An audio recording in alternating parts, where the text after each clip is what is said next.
Welcome to career difference school.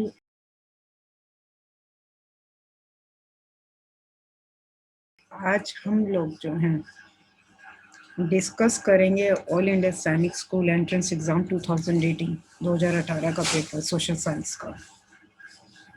The first question is on your screen. Who became the Nawab of Bengal after the death of Aliwadi Khan? मुर्शिद कुली खान, मीर जाफर, सिराजुद्दौला, मीर कासिम। यानी कि बंगाल के नवाब जो हैं वो कौन बने थे? अलीवर्दी खान के बाद इन पर्सन की sorry this is not Alivardi Khan. Option C okay.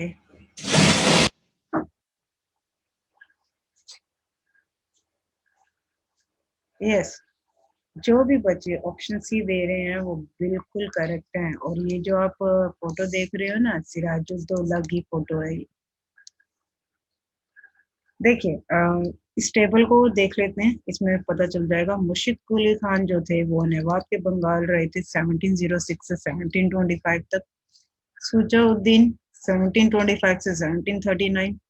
Sir Seraj राज खान 1739 से 40। देन अलीवर्दी खान 1740 से लेके 1756। देन आफ्टर हिम सिराजुद्दौला 1756 से 1757। Then after that Mir Jafar जो है वो बने थे। अब थोड़ा सा कर लेते हैं एक्स्ट्रा इंफॉर्मेशन। मुर्शिद कुली खान को Mohammad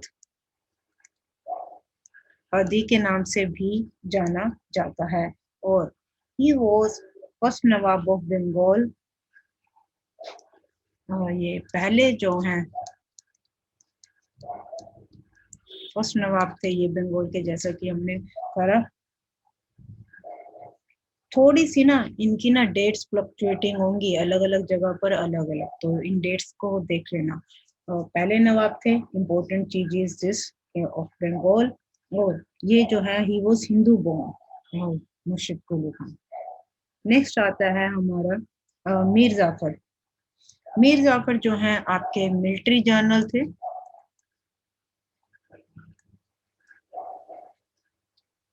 who became first dependent nawab of Bengal, जो कि फर्स्ट पहले dependent nawab of Bengal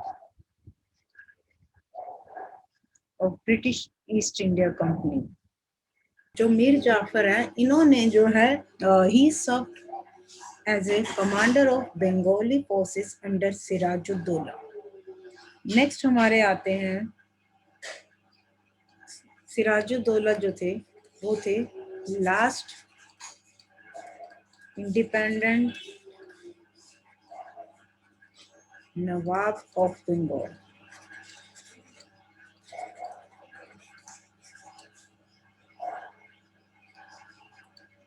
next आ जाओ FIR मीन्स। हाँ जी, आंसर बताइए।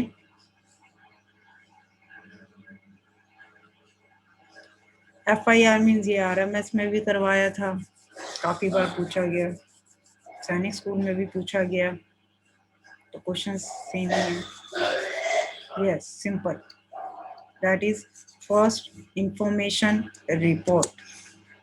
It is the first document prepared in criminal proceeding में जो है सबसे पहला डॉक्यूमेंट जो है ये प्रिपेयर करा जाता है।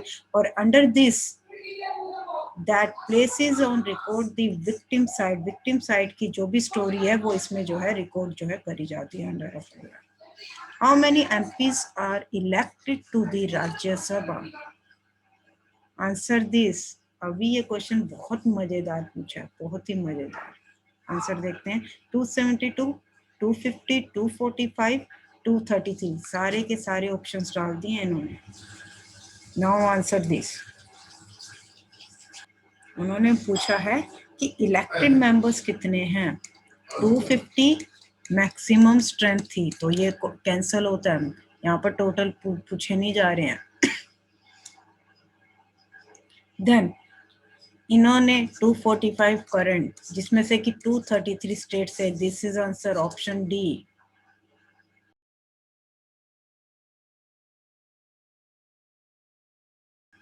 What is the meaning of media sets the agenda? Media supports the government, media directs the people of agitate, media shapes our thoughts by giving more importance to some issues, या फिर media criticize the government. Correct answer for this, D, C. Yes, जिस बच्चे ने C बोला है, Kunal Chauhan, your answer is right. Media shapes our thoughts by giving more importance. जितने भी public issues होते हैं उनको इम्पोर्टेंस देके जो हमारे थॉट्स होते हैं उनको जो है शेप, जो कि न्यूज़ की फॉर्म में जो है कन्वर्ट होती हैं वो चीज़ें। Media sets the agenda. It shows that media is powerful in popularising different stories और events. It also recognizes that public is free to choose how they think about things. Next आता है the process in which different crops are grown in alternate rows is known as. Very simple, again repetition, crop rotation, intercropping, terrace farming या फिर counter farming. फटाफट जरा बच्चे. Terrace farming simple, जहाँ पर different crops जो हैं ग्रो करे जाते हैं एक ऑल्टरनेट रोज में, तो उस प्रोसेस को क्या कहा जाता है? Simple, intercropping. Intercropping is the process in which different crops are grown. और अगर मैं यहाँ पर देखूं, अगर आप पिक्चर्स की हेल्प से भी ये आंसर दे सकते थे. देखिए यहाँ पर अलग चीज ग्रो, जस्ट यहाँ पर जो है एक अलग क्रॉप ग्रोन करे जा रही है, यहाँ पर अलग जो है आपको दिख रहा है क्रॉप्स जो है ग्रोन हो रखे हैं इन रोज. इंटरक्रॉपिंग. टेरेस फार्मिंग क्या होता है? जो आंसर सी दे रहे थे बेटा, टेरेस फार्मिंग होती क्या है वाली चीज? लिखो जरा चैट बॉक्स में, what is terrace farming. Terrace farming doesn't mean that different crops are grown in alternate rows.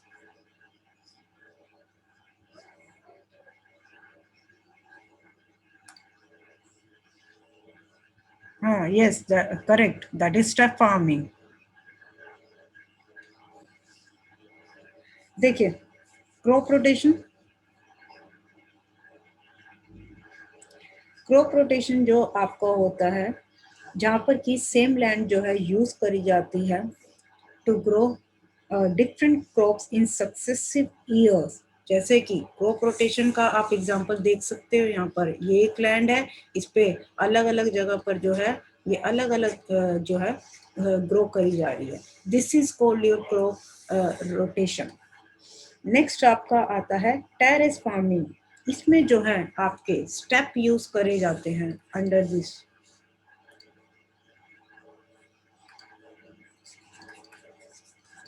जो आप इसमें देख रहे हो, this is your terrace farming example.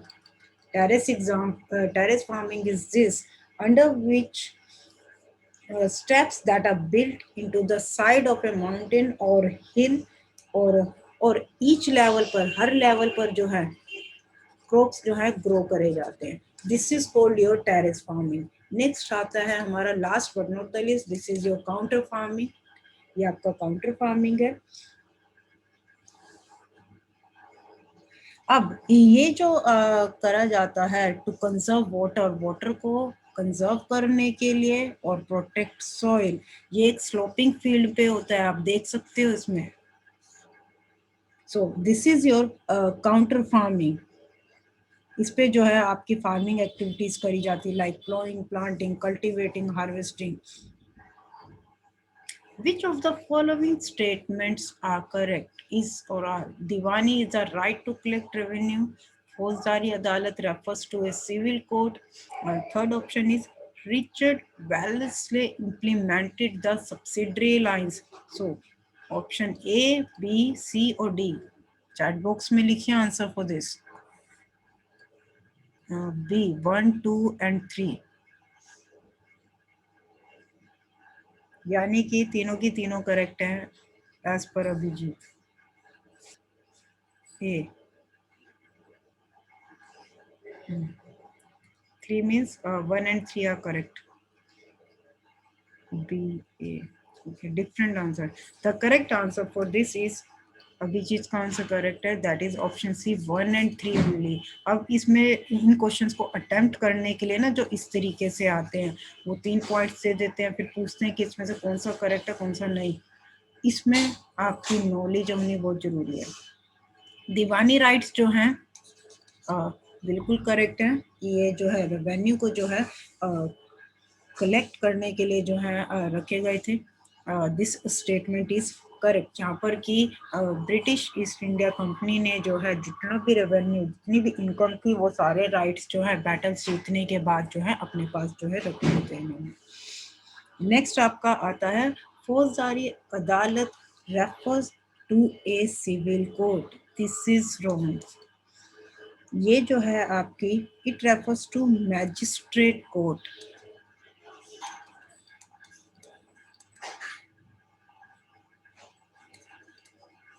Where criminal cases are heard at first instance, जहाँ पर कि क्रिमिनल केसेस जो है सुने जाते हैं पहली बारी में। Not a civil court, it is a criminal. ठीक है जी, मैजिस्ट्रेट कोर्ट। नेक्स्ट आता है 100% करेक्ट जो लॉर्ड वेलिस से था, ये करवा भी चुकी हूँ मैं आपको। He implemented the subsidiary alliance.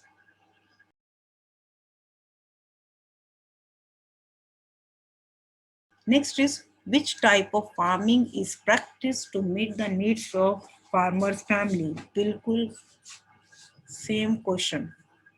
Subsistence farming, organic farming, commercial farming या फिर मिक्स्ड फार्मिंग? हाँ जी, answer for this question 7th। Okay, Kunal is saying organic farming, anyone else? बाकी बच्चे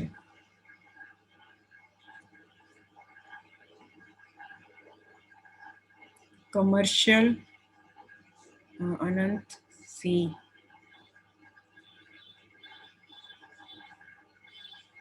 Bharat is saying mixed farming. The correct answer is that is option A subsistence farming, जहाँ पर बताया था कि जो फार्मर है अपनी बेसिक नीड्स जो हैं सेटिस्फाई करते हैं, जो अपने घर का जो है पूरा खाना वगैरह जो है उनका इन चीज़ों से चलता है, that is called subsistence farming. जो अपनी नीड्स को जो है सेटिस्फाई करता है एक फार्मर अपनी फैमिली की नीड्स को, that is called subsistence. This is subsistence. Organic which is without pesticide, without chemicals, उसे जो है हम ऑर्गेनिक फार्मिंग जो है बोलते हैं। नेक्स्ट आता है कमर्शियल फार्मिंग, ये आपका बिजनेस और प्रॉफिट पर्पस से जो है करा जाता है। This is your commercial farming. And the last one is mixed farming, ये आपका मिक्स्ड फार्मिंग जो है जहाँ पर क्रॉप्स भी होते हैं और जो एनिमल्स जो है रेयरिंग लाइफ को भी जो है पशुपालन, दोनों चीज़ें जो है होती हैं मिक्स्ड फार्मिंग में, includes all the thing. Next आता है biotic resources are made by human beings, derived from living, derived from non-living, or none of the above?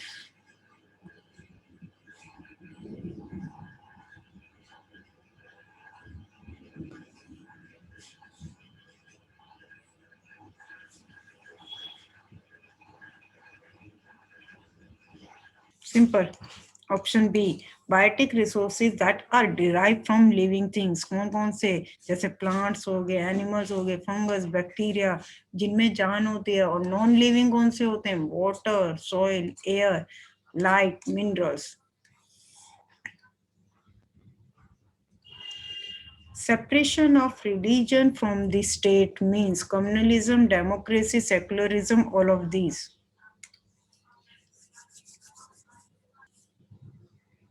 Yes. That is option C, secularism, separation of religion from the state जैसा कि आपको पता है कि हमारे citizens को जो है कंप्लीट जो है फ्रीडम है to follow any religion. India का कोई भी ऑफिशियल रिलीजन नहीं है। This is called your secularism, जहाँ पर कि किसी भी कंट्री का जो है एक पर्टिकुलर जो है रिलीजन नहीं होता, ऑफिशियल रिलीजन नहीं होता है। That is called secularism. जहाँ पर जो लोग रह रहे होते हैं वहाँ पर जो है हर धर्म की जो है रिस्पेक्ट करी जाती है, फॉलो करा जाता है। हिंदुज्म, जैनिज्म, हमारे देश में सब, कोई ये नहीं कह सकते कि हमारा देश हिंदुज्म है या जैनिज्म है। यस, पॉपुलेशन जो है वो हम कह सकते हैं कि इंडिया में जो है हिंदू की पॉपुलेशन जो है, हिंदुओं की पॉपुलेशन ज़्यादा है, बट वी कैन नॉट से कि जो हमारा इंडिया है that belongs to Hinduism, no.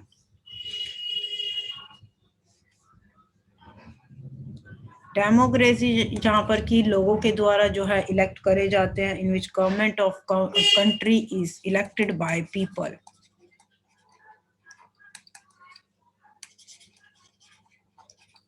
और India is an democratic country, लोगों के द्वारा जो है यहाँ पर जो है चुने जाते हैं।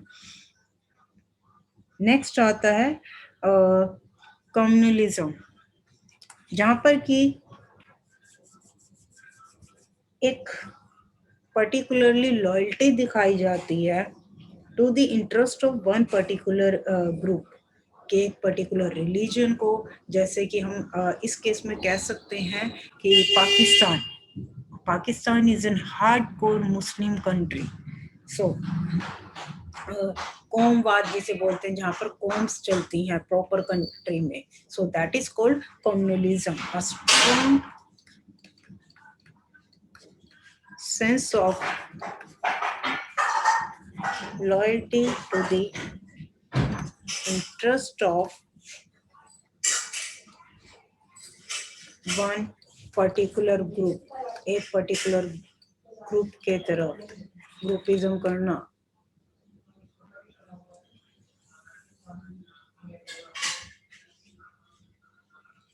rather than कि पूरी सोसाइटी को जो है कंसिडर करना।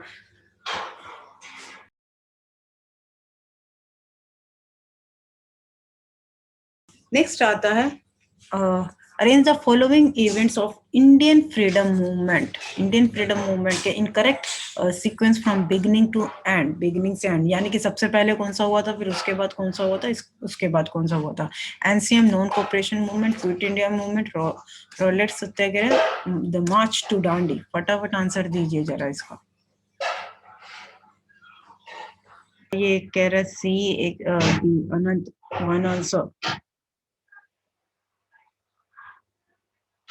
इसकी इंफॉर्मेशन होगी कि ये कब कब इंसिडेंट हुए हैं, तो within a second answer आ जाएगा इसका। कुणाल इज सेइंग 3142, यानी कि ऑप्शन ए। हाँ जी।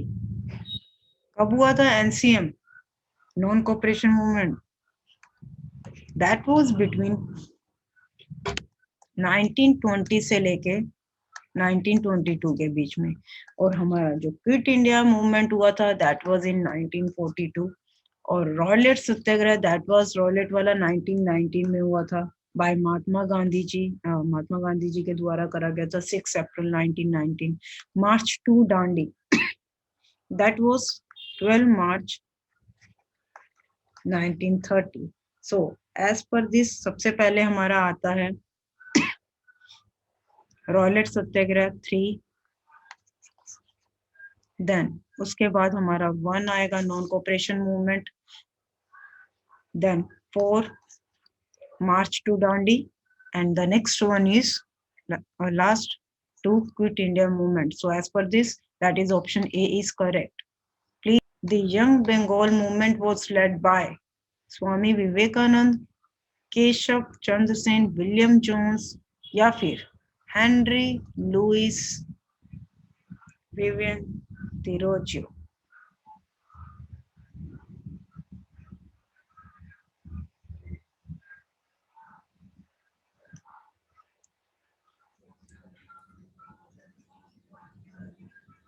Anyone else? Okay, the correct option is that is option D। और ये जो यंग बंगाल मूवमेंट है ये जो आपकी लॉन्च करी गई थी that was in Calcutta. Swami Vivekananda जो हैं वो आपके एक इंडियन हिंदू monk हैं और इनका जो है he is also known as yoga to the western world और इनका टाइम पीरियड वाज बिटवीन 1863 से 1902 के बीच में। भरत चैट बॉक्स में लिखिए। केशव चंद्र सेन। केशव चंद्र सेन का जो he was again a Hindu philosopher, a social reformer who attempted to incorporate Christian theology। इन्होंने जो है क्रिश्चियन थियोलॉजी जो है लोगों में डालने की जो है कोशिश करी, अटेम्प्ट करा हिंदू लोगों के बीच में। नेक्स्ट हमारे आते हैं William Jones. He served as a judge of High Court at Calcutta. He also became a student of ancient India and founded William Jones Asiatic Society of Bengal। ये क्वेश्चन भी पूछा गया था आरएमएस में, किनके द्वारा एशियाटिक सोसाइटी जो है फाउंड करी गई थी।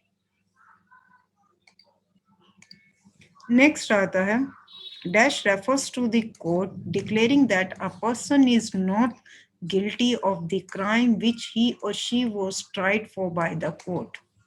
उस पर्सन को आपने बताना कि क्या कहा जाता है, appeal, acquit, accuse, none of these। dash refers to the court। a person is not guilty of the crime। वो पर्सन जो है गिल्टी नहीं है जो भी उसने काम करा है।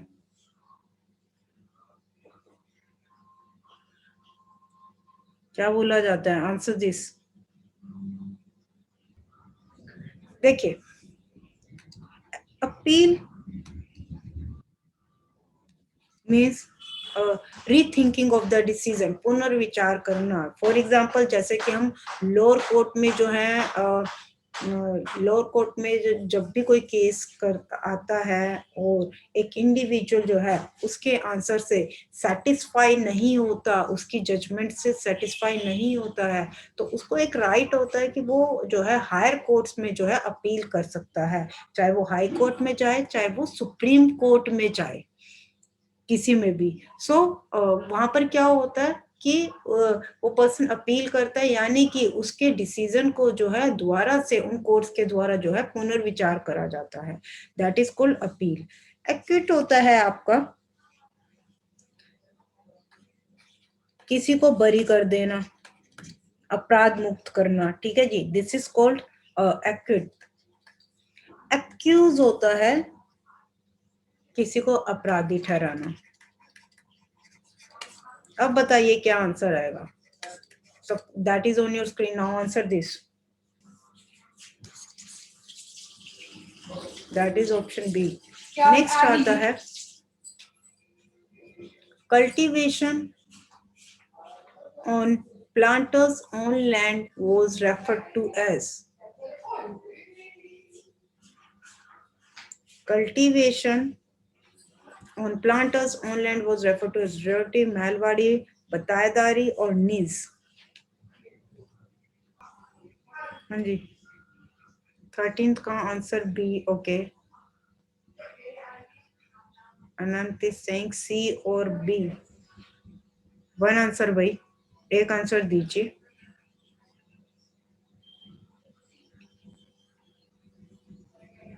प्लांटर अपनी लैंड पे खुद कल्टीवेशन करते हैं, so that process is known as.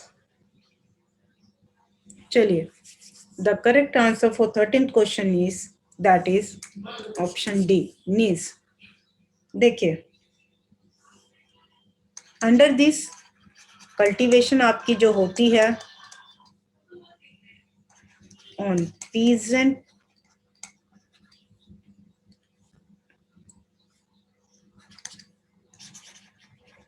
किसानों की जो है लैंड है उस पर जो है कल्टीवेशन खेती करी जाती है अंडर रियोटी। महलवाड़ी में आपका जो है विलेजेस, पूरा विलेज। देन बताएदारी में क्या होता है आपका, एन एग्रीकल्चर प्रैक्टिस वेयर, यहाँ पर जो होता है ना, एक लैंड ओनर जो है वो जो है अपनी लैंड जो है किसी दूसरे पर्सन को जो है देता है। अब जिस पर्सन को वो लैंड देता है ना, वो उस पे जो है खर्चा वगैरह, लेबर वगैरह करता है और जो है प्रोडक्शन जो है करता है। और वो जो चीज जो है शेयर करी जाती है ओनर और उस किराएदार के बीच में अंडर बताएदारी। क्लियर? यहाँ पर एक ओनर जो है अपनी लैंड जो है दूसरे पर्सन को देता है और वो दूसरा पर्सन जो है उस लैंड पे जो है जो भी खर्चा और लेबर वगैरह लगा के जो है प्रोडक्शन करता है, और जो प्रोडक्शन से जो उनको बेनिफिट होता है वो ओनर और टीनेंट दोनों के बीच में जो है बांटा जाता है। दिस इज कॉल्ड योर बताएदारी। मीन्स जहां पर कि अपने ही उस पे जो है आपकी जो है कल्टीवेशन जो है करी जाती है। Cultivation on planters own land. इस वीडियो को लाइक करें, हमारे चैनल को सब्सक्राइब कर बेल आइकन जरूर प्रेस करें हमारी न्यू वीडियो सबसे पहले देखने के लिए।